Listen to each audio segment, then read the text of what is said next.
Salut et bienvenue dans cette vidéo dans laquelle vous allez comprendre et identifier les outils ETL. Alors, d'abord, faisons une introduction sur la BI, sur la Business Intelligence. Qu'est-ce que la Business Intelligence?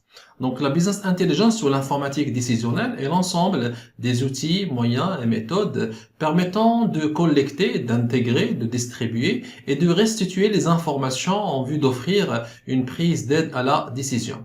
Donc, l'objectif de la BI est de collecter les informations brutes depuis les bases de données opérationnelles, de les transformer et de les distribuer sous forme de rapports et de tableaux. Alors, le BI comprend quatre phases qui sont la phase de collecte ou bien la phase d'alimentation, la phase d'intégration, la phase de distribution et la phase de restitution. Alors, les deux phases qui sont la phase de collecte ou d'alimentation et la phase d'intégration sont les phases les plus importantes et les plus essentielles d'un projet BI. Ils présentent les trois quarts d'un projet décisionnel. Donc, ces deux phases sont gérées par l'outil et sont prises en compte par l'outil ETL. Alors, qu'est-ce qu'un ETL? Donc, l'ETL est l'acronyme de Extract, Transform, Load. Donc, qu'est-ce qu'il a pour rôle? Il a pour rôle d'extraire les données depuis les sources de données hétérogènes qui peuvent être des bases de données, des systèmes ERP, des systèmes CRM ou bien des fichiers Excel et Access. Donc, son rôle, c'est d'extraire les données depuis des sources de données différentes et de les intégrer dans un entrepôt de données, dans un référentiel commun qui s'appelle le Data Warehouse.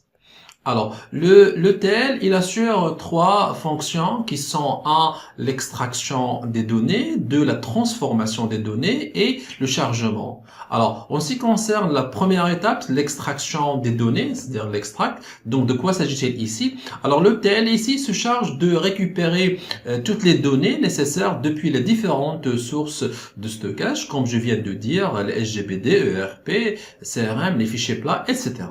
Donc, la deuxième étape, c'est la transformation. C'est l'équivalent à la lettre T de ETL. Donc, qu'est-ce qui se passe ici? Alors, toutes les données ne sont pas utilisables telles quelles. Ils sont nettoyés, sont convertis, ils sont structurés en vue de les intégrer dans un data warehouse. La dernière étape, le chargement des données ici, l'ETR. Donc, l'ETL insère les données dans un entrepôt de données dans le data warehouse. Alors, les solutions open source qu'on trouve sur le marché, voici une liste non exhaustive. On trouve par exemple Talend, Petao, Spago BI et Clover ETL. Il y a d'autres, bien sûr, solutions.